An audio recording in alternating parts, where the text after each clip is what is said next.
ప్రియులారా, ఈరోజు మనము మన జీవితములకు అవసరమైన అతి ప్రాముఖ్యమైనటువంటి 3 ముఖ్యమైన అంశాలను ధ్యానం చేయబోతున్నాం.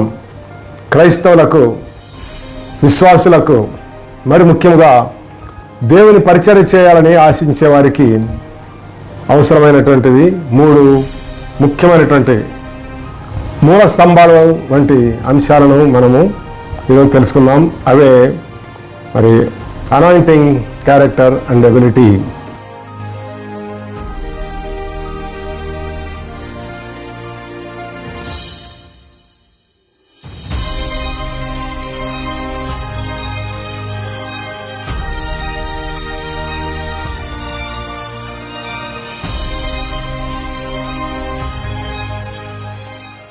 ప్రియమైన వాళ్ళారా, మన ప్రభువైన యేసుక్రీస్తు నామమున మీకు అందరికీ సాయంకాల శుభములు, వందనములు తెలియజేస్తున్నాం.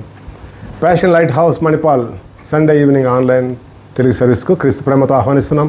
ప్రియులారా, ఈరోజు మనము మన జీవితమునకు అవసరమైన అతి ప్రాముఖ్యమైనటువంటి 3 ముఖ్యమైన అంశాలను ధ్యానం చేయబోతున్నాం.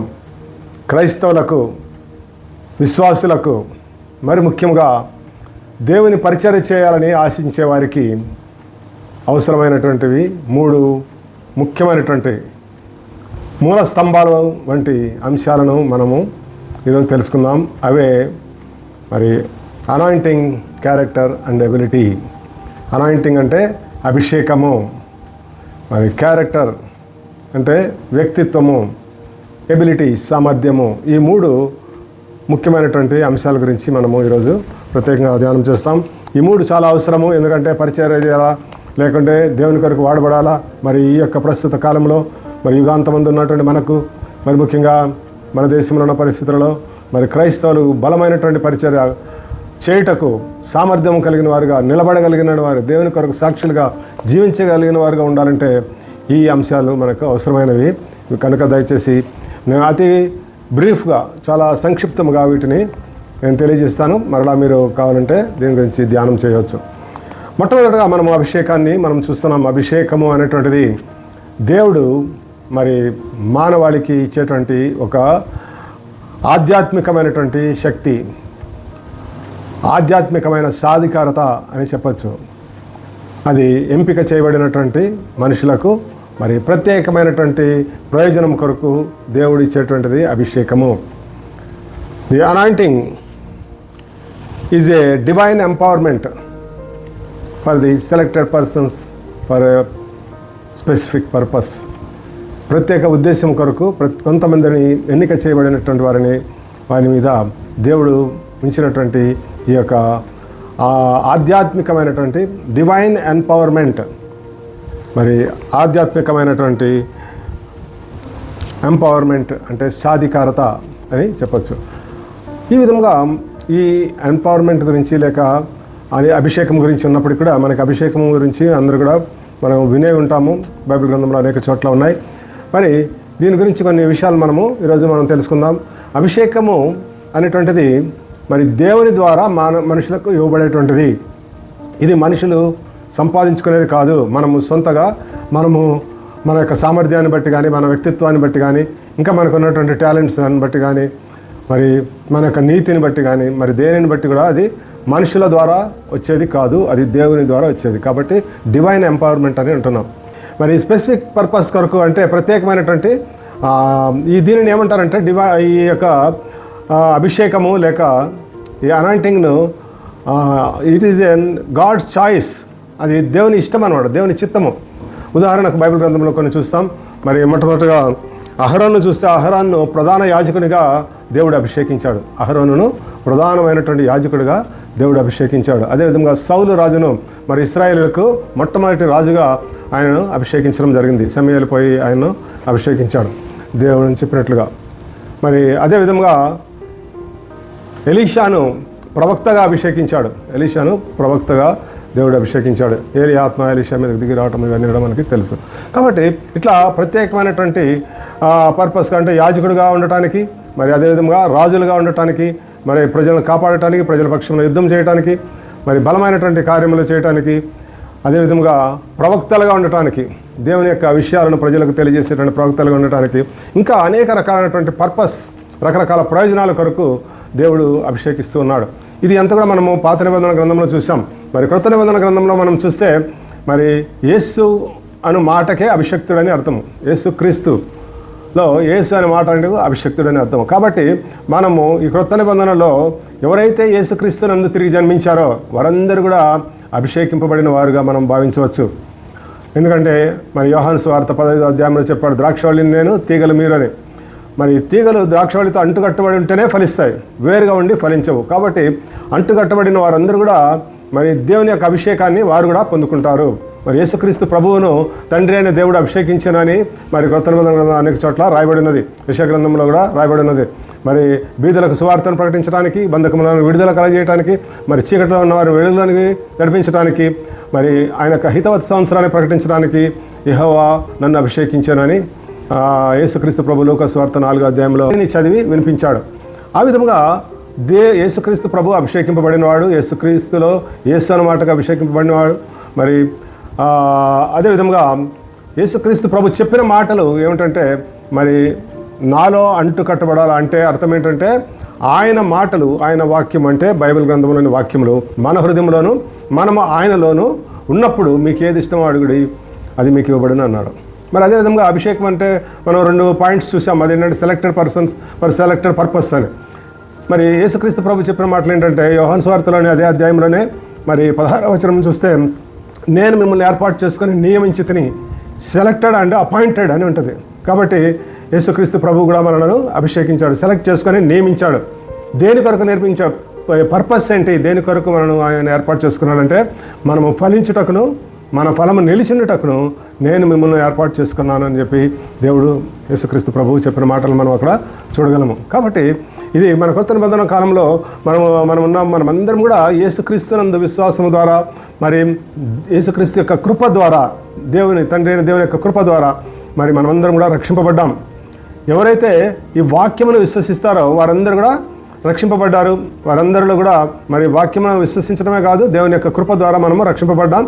మరి వారందరిలో కూడా యేసుక్రీస్తు ప్రభువు లేక దేవుడు ఆయన యొక్క ఆత్మను మనలో సంచకరువుగా ఉంచాడని తెలుసుకున్నాం. అదేవిధంగా దేవుడు మనందరినీ కూడా అభిషేకించినట్లుగా మనం చూస్తాము. ఎఫెసీ పత్రిక 1వ అధ్యాయము 4వ వచనంలోని చివరి భాగము, జగత్తు పునాది వేయబడక మునిపే ప్రేమ చేత ఆయన క్రీస్తులో మనలను ఏర్పరచుకొనెను. జగత్తు పునాది వేయబడక ముందే అంటే చూడండి ఎంత ఆశ్చర్యమైనటువంటి విషయం ఇది మనకు అంతుపట్టదు. మరి తండ్రి అయిన దేవుని యొక్క ప్రణాళిక, ఆయన ఉద్దేశములు, ఆయన చిత్తములు, మరి అదేవిధంగా ఆ జగత్తు పునాది వేయబడక ముందే ఉన్నటువంటి యేసుక్రీస్తు ప్రభు, పరిశుద్ధాత్మ, ఈ త్రియేక దేవుడు ఆయన మనలందరూ కూడా ప్రేమ చేత, ఆయన ప్రేమ అంత గొప్పది, ఆయన ప్రేమ చేత ఒక ప్రణాళికను ఏర్పాటు చేసుకున్నాడు. క్రీస్తులో మనల్ని ఏర్పరచుకునేను అని ఉంటుంది. క్రీస్తులో అంటే యేసుక్రీస్తు ప్రభువు ఈ లోకంలోకి వచ్చే వరకు కూడా మనకి ఆ యొక్క అవకాశం లేదు. అంతకుముందున్న వాళ్ళందరూ కూడా కొన్ని పర్పస్ల కొరకు వారు అభిషేకింపబడ్డారు. కానీ ఇప్పుడు మనం అందరికీ ఈ అభిషేకము దేవుడు ఇచ్చాడు కూడా. దాన్ని ఎవరైతే విశ్వసిస్తారో, ఎవరైతే దేవుని యొక్క కృపను పొందుకుంటారో వారందరూ కూడా అభిషేకింపబడిన వారు.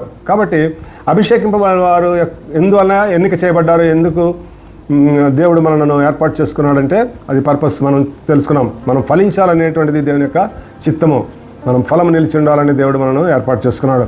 మరి 8వ వచనంలో చూడండి, కాలము సంపూర్ణమైనప్పుడు జరగవలసిన ఏర్పాటును బట్టి ఆయన తన దయా సంకల్పం చొప్పున తన చిత్తమును గురించిన మర్మమును మనకు తెలియజేసి మనకి సంపూర్ణమైన జ్ఞాన వివేకం కలుగుటకు ఆ కృపను మన ఏడలా విస్తరింపజేస్తాను.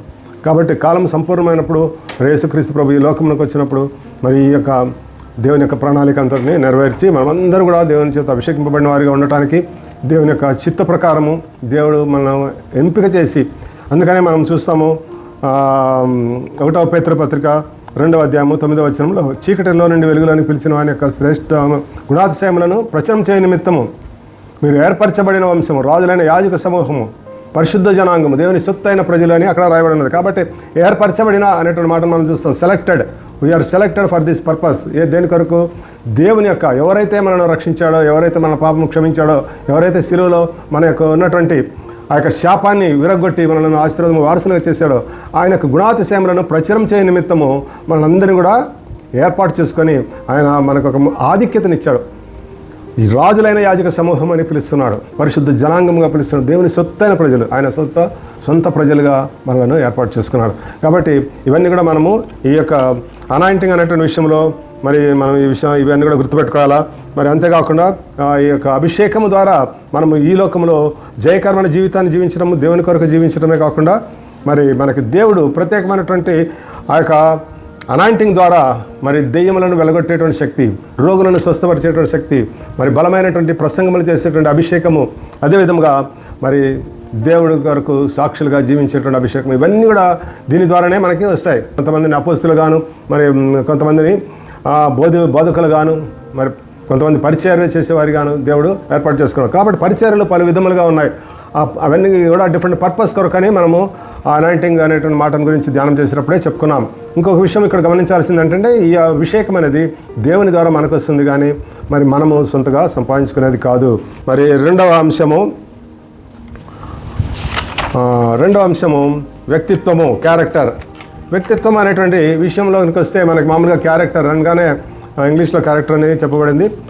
క్యారెక్టర్ అనగానే చాలామందికి ఆ మనిషి క్యారెక్టర్, ఆ వ్యక్తి క్యారెక్టర్, ఆ స్త్రీ క్యారెక్టర్ మంచిదా కాదా అని ఇట్లాంటి విషయాలన్నీ కూడా వస్తాయి. కాబట్టి అటువంటిది కాదు ఇక్కడ మనము ధ్యానం చేసేటువంటి అంశము ఈ వ్యక్తిత్వము, ఈ క్యారెక్టర్ అనేటువంటిది ఇది ఒక రూపాంతర స్థితి, ట్రాన్స్ఫర్మేషన్కి సంబంధించినటువంటి స్థితి.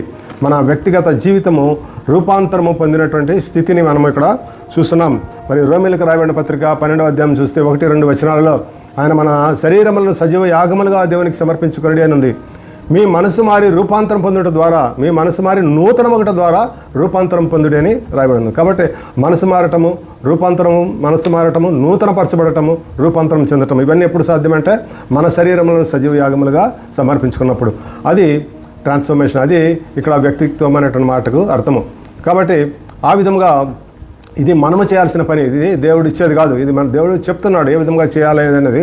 దీని బైబిల్ గ్రంథం ద్వారా మనము వాక్యముల ద్వారా తెలుసుకొని దానిని ఆ ప్రకారం మనము మరి ఈ కార్యములన్నీ జరగడానికి మనకు దేవుడు ఇచ్చినటువంటి సహాయకారి ఎవరు అంటే పరిశుద్ధాత్మ దేవుని ద్వారానే ఈ కార్యములన్నీ కూడా మనలో జరుగుతాయి.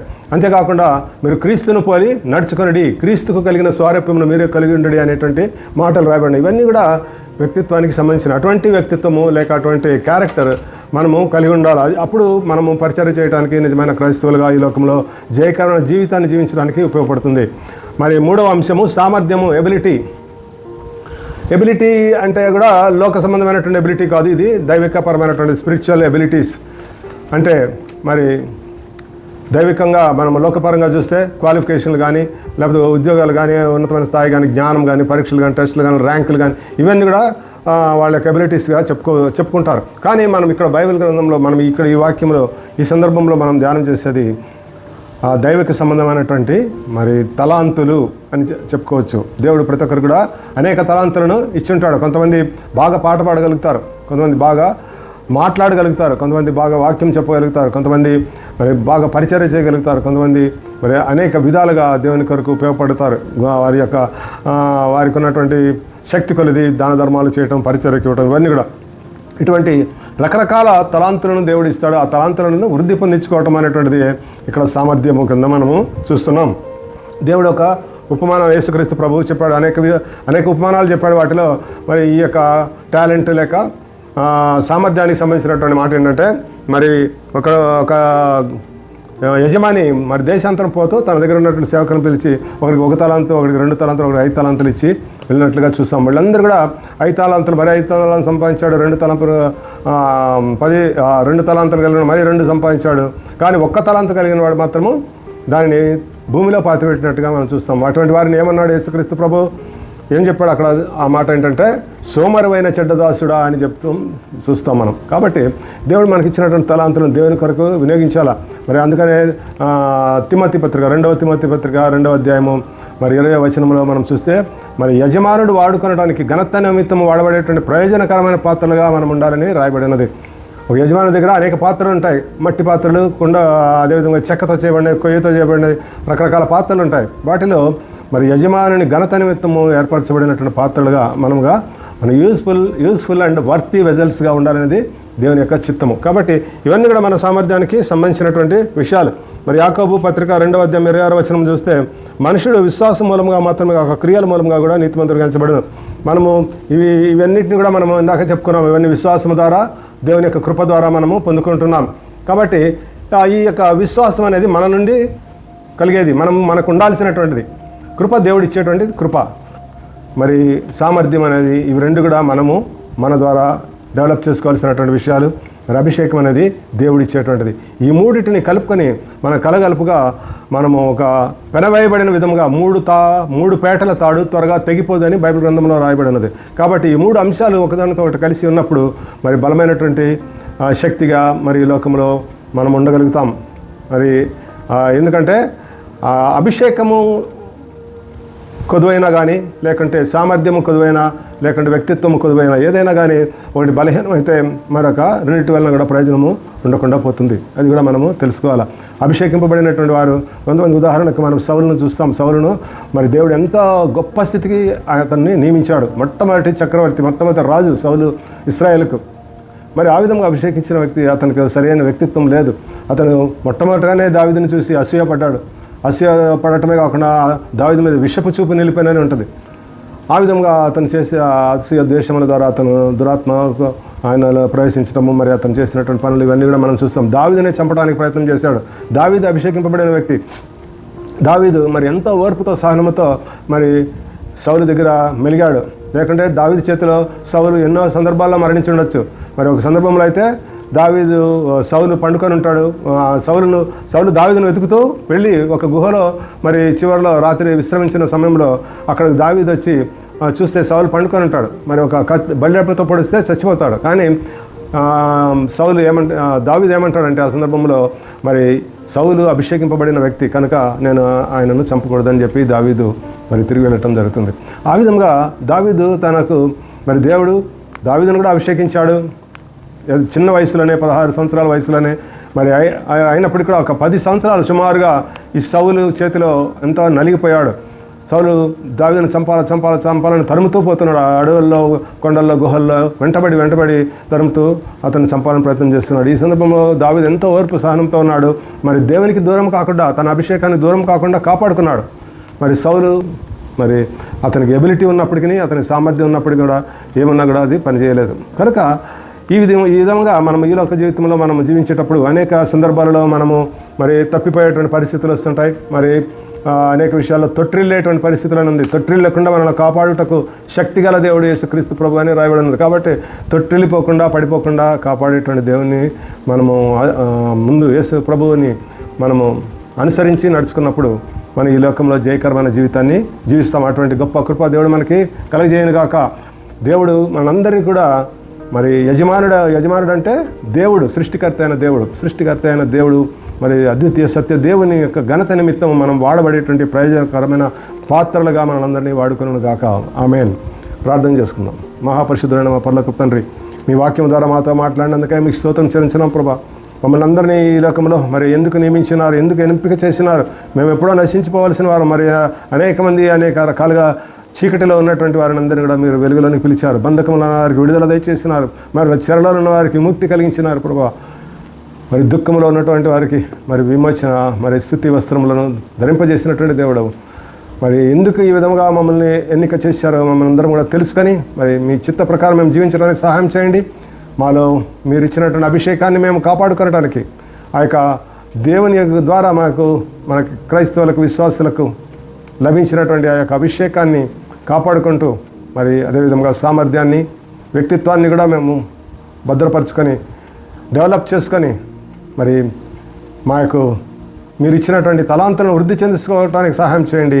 మీ యొక్క పరిచర్య కొరకు, మీ రాజ్య వ్యాప్తి కొరకు మమ్మల్ని అందరూ కూడా వాడుకోమని ప్రార్థిస్తూ మీకే సమస్తమైన ఘనత చెల్లిస్తూ యేసునామమున అడుగుచున్నాము తండ్రి. ఆమేన్. మన తండ్రి అయిన దేవుని ప్రేమ, కుమారుడైన యేసుక్రీస్తు ప్రభు యొక్క కృపయు, పరిశుద్ధాత్మ దేవుని యొక్క అన్యోన్య సహవాసం మనందరికీ ఇప్పుడు ఎల్లప్పుడు సదాకాలం తోడైండును గాక. Amen. Praise the Lord. God bless.